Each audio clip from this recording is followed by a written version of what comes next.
Good afternoon. It's a pleasure to be here and tell you a little bit about Arbor. I've been CEO at Arbor for about 18 months now, and I joined from Sigilon Therapeutics, presented earlier today, if you saw that presentation, and before that was at Pfizer. And one of the things I've watched over the last decade and a half since I've been in cell and gene therapy is the evolution of this space. So, 12 years ago, I was, when ARM was first starting, it was MSCs, and AV was kind of trying to crawl out of the doghouse, and CAR Ts were kind of this interesting thing. You flash forward to where we are, and it's been amazing progress. I think the piece that's been interesting to me to watch is editing. And I think editing has been maturing over the last decade to the point where it has the ability to impact cell therapy significantly, but also really revise the way we think about gene therapy. I'll tell you a little bit about that.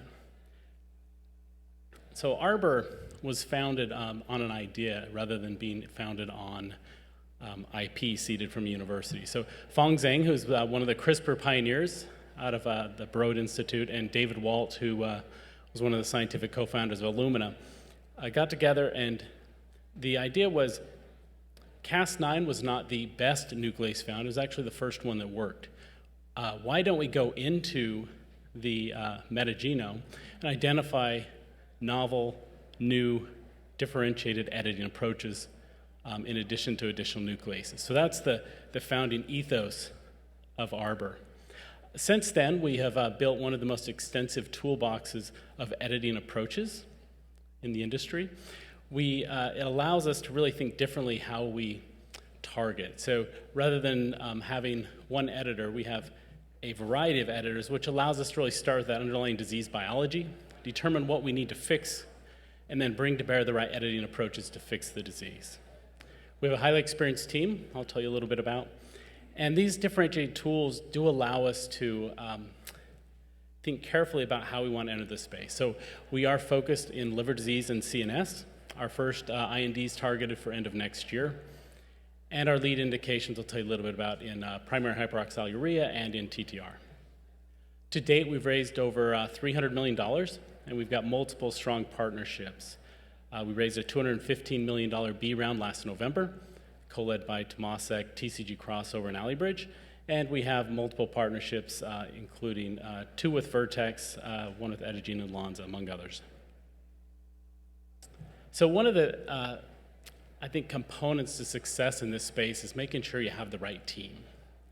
And if you think about what makes a great company, you've got to have really experienced leaders, and you also need to make sure you have a strategy that you execute on well.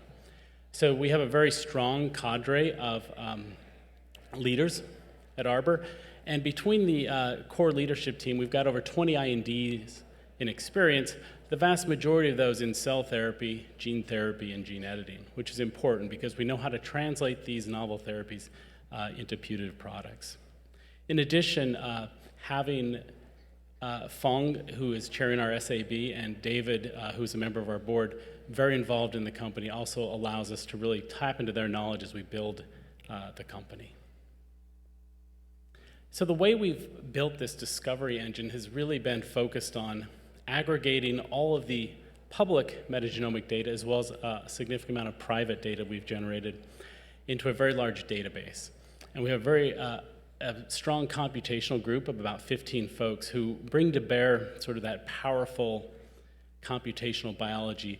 They understand artificial intelligence, they understand machine learning, and they're able to bring these resources to bear against this massive database of over 3 billion proteins to be able to identify and pull out systems of interest for us.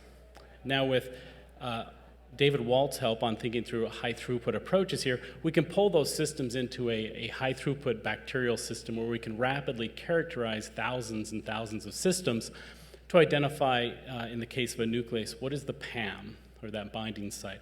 What is the off-target profile? What's the size of the nuclease? What is its on-target capabilities? Allowing us to characterize each of these systems, and then we can cherry pick the systems that are of most interest and bring them into our mammalian platform where we can engineer them. From this approach, we've discovered 7 proprietary nucleases to date, and that number continues to grow. And we've identified over 60 novel families One of the pieces that's been important to us is we've purposely ignored the Cas9 family so that we can build out in this novel family where there's significant opportunity to think about IP and where we're able to build a really strong portfolio. So just identifying a nuclease doesn't necessarily mean it's going to work in mammalian cells. So in the graph here, you can see in this left-hand side, the indel rates of a wild-type nuclease tend to be quite modest in mammalian cells. And by putting it through our engineering platform, we can bring those rates up significantly higher to as good or better than Cas9.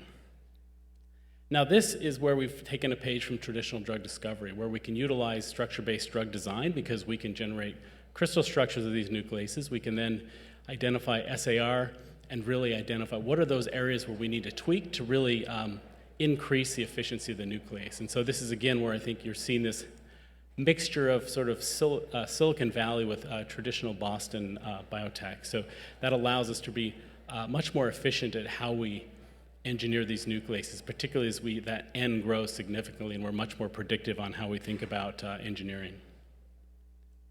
So now we've got a bevy of these nucleases. What do you do with them? So I think it's important to think about this toolbox. And as we think about this toolbox, the nuclease becomes an important chassis or the important component of it. And by having a variety of these nucleases, we can target anywhere we need to on the DNA. And that's important when we move to precision editing because you need to be adjacent to the site you need to edit. And so by having a variety of PAMs, you can actually get adjacent to the sites.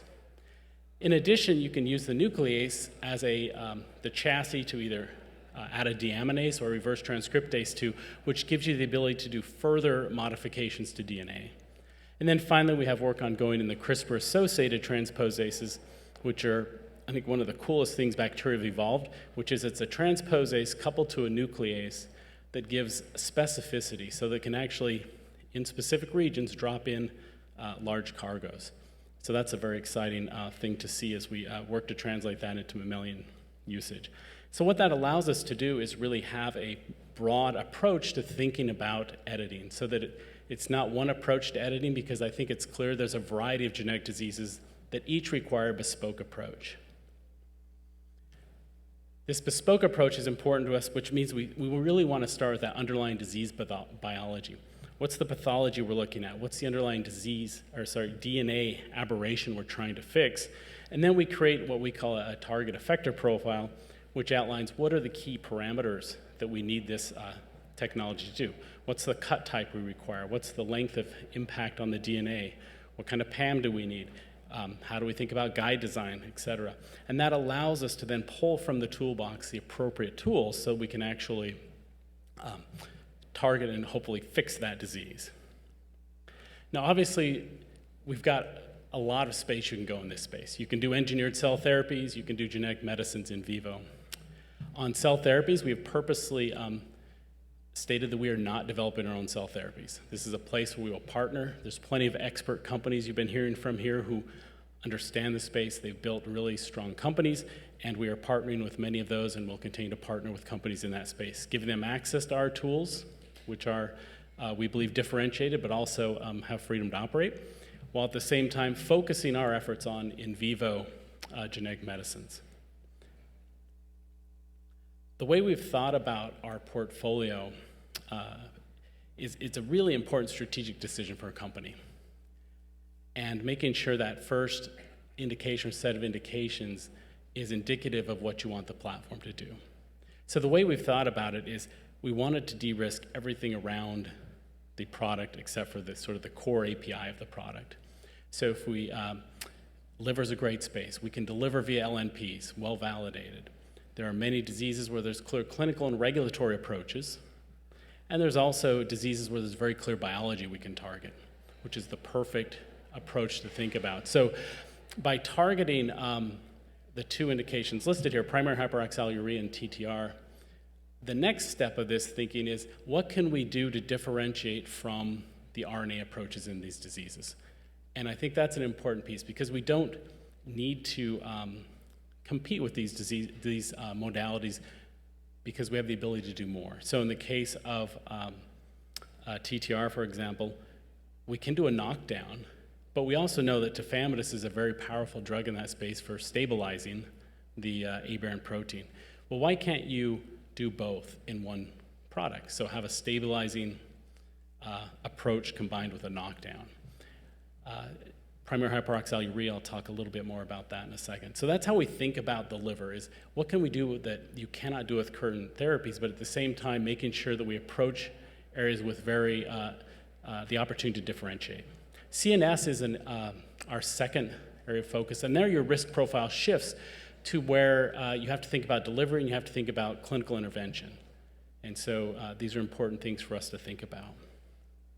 Now, the way we think about delivery in this space is we're relatively agnostic for now because I think there's a lot of work to be done on delivery.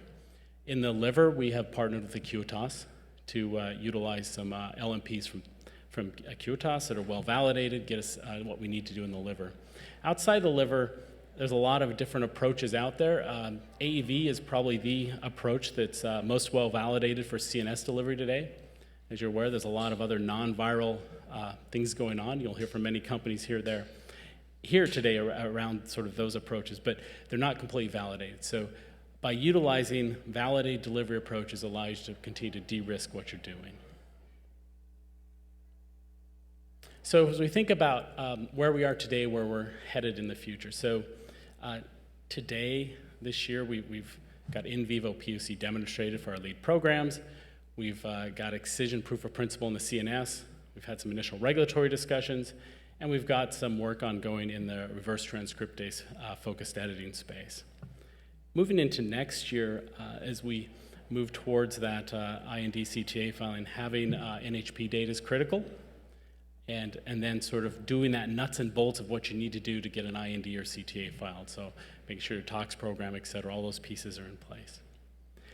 And then finally, continue to advance the rest of the portfolio so that we can continue to deliver the portfolio using this modular platform we've built. And then finally, we want to continue to invest in the platform. This platform can discover novel nucleases. It can discover all sorts of novel editing approaches, which allows us to really be at that leading edge of discovery so that as new, if you follow the literature in this space, there's like 20 papers a week, it seems, in the CRISPR space. And staying at that leading edge is important for us, and being able to have this technology and platform that we can quickly pivot as need to is an important part of the story for us. So in summary, we are pioneering next generation editing approaches, and that's going beyond knockdown to all the different approaches you need to do to actually target diseases, because genetic diseases are complex and there's many different ways to treat these diseases. So being able to do individual base edits, larger replacements, and eventually whole gene insertions is where we want to shift this technology. We have a highly experienced team, which, as I said, I think that having a great technology without a great team is not going to work. But if you have a great technology, an experienced team, and a great strategy, and we can execute, we'll be successful. We feel like we have a very differentiated toolbox, and we're well capitalized and have enough funds for the next several years. So look forward to telling you more about the stories we continue to advance. So thank you.